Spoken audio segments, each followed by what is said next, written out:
Paweł Trela, Hoegert Technic brand ambassador, a licensed rally driver and Polish drift champion, a constructor and a lecturer at university. On a daily basis, he runs a company that prepares cars for motorsport, where he also participates actively in the process of designing and creating vehicles specially designed for competition. His most famous design is Maybach, the only drifting Opel GT in Europe, with which he takes part in the competition.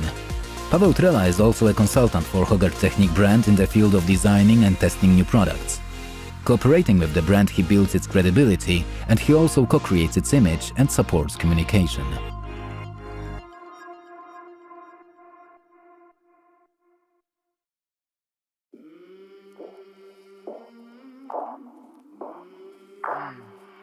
I came from the mud, there's dirt on my hands. Strong like a tree, there's roots where I stand. Oh, I've been running from the law. Hope they won't shoot me down soon.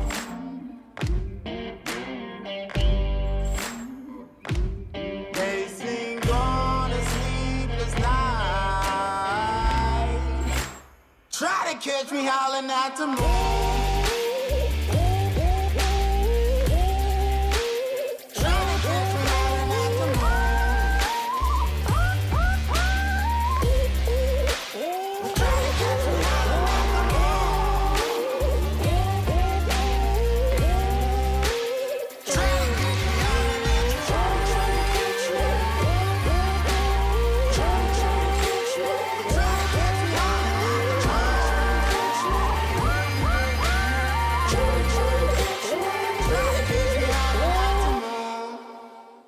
Hi, many people ask us what happened at the latest competition in the Czech Republic.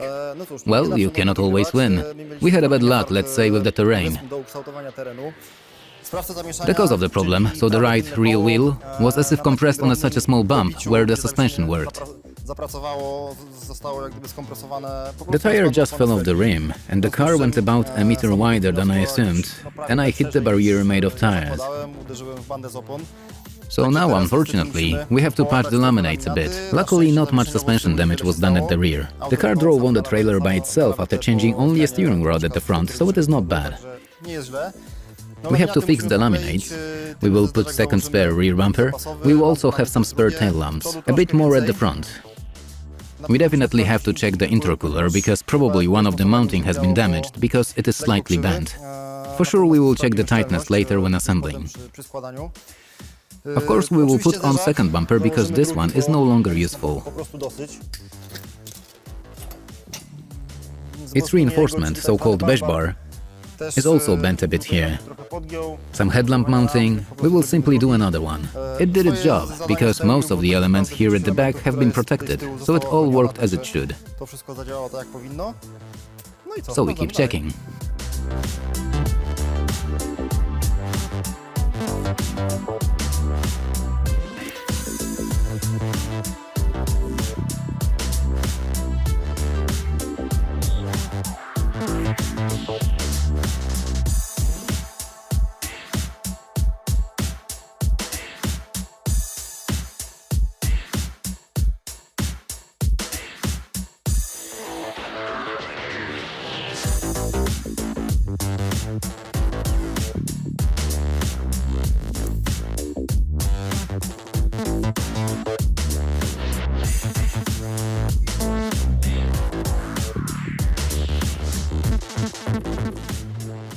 We know why the intercooler seemed to be crookedly mounted.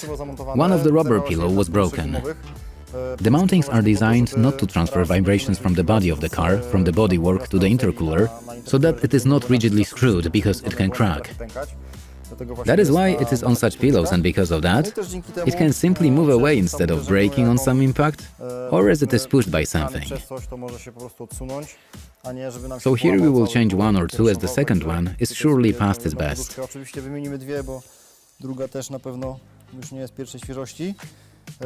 We will replace those. It is not in a great condition, but it looks tight. Of course, we will check it and we keep going.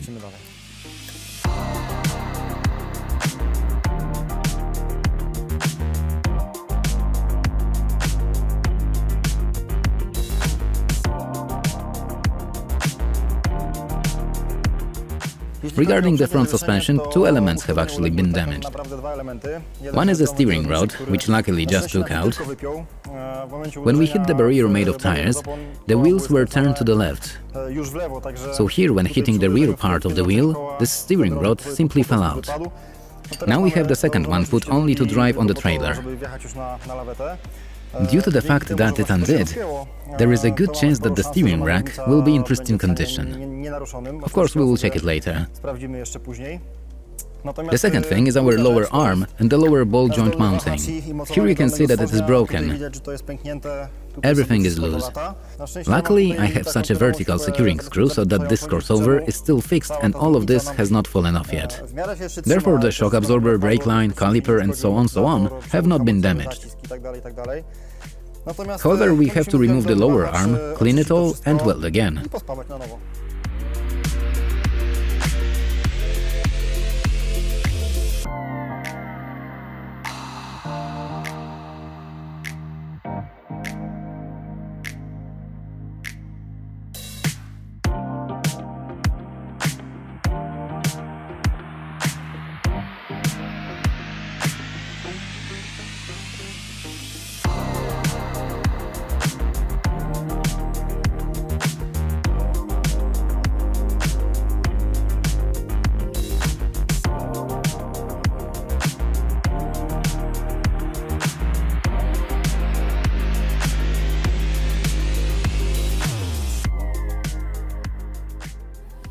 We have the arm welded. We wait to cool it down and we continue rebuilding the suspension.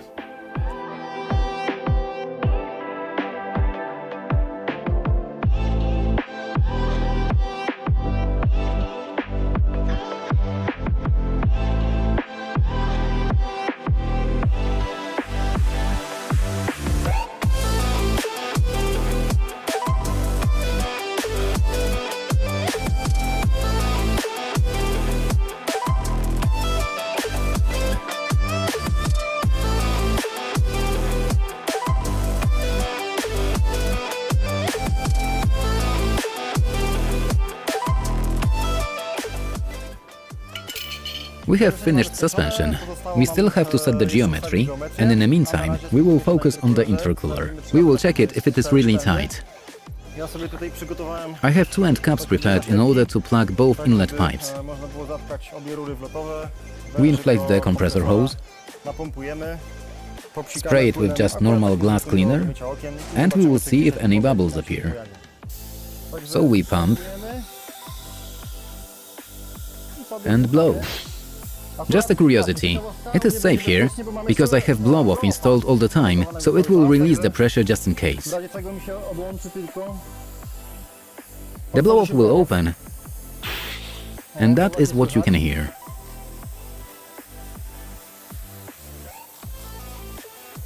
I will spray more here, where it is already a little dented. Here we have a small hole, for example. We will have to weld it.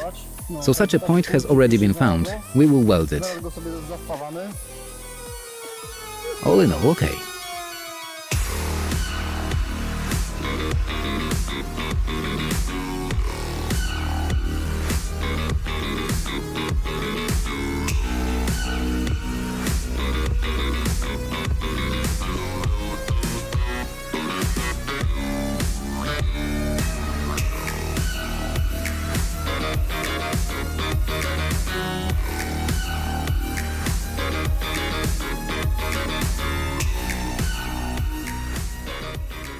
We have the mechanical part behind us. All we have to do is to set geometry. I finished fitting off the front tube for the bush bar. I will take it to the powder coating in a moment, and it will be finished. Well, we were a bit lucky, because looking at what this accident looked like, actually, it took us only a few hours to make the car 100% working, at least mechanically. Regarding the carbon fiber elements, everything will go to our carbon fiber master in a moment in order to repair and fix everything. Of course, the foil will be replaced both on the bumper and on the rear of the car. You will see how the car will look and how it will drive at the next competition.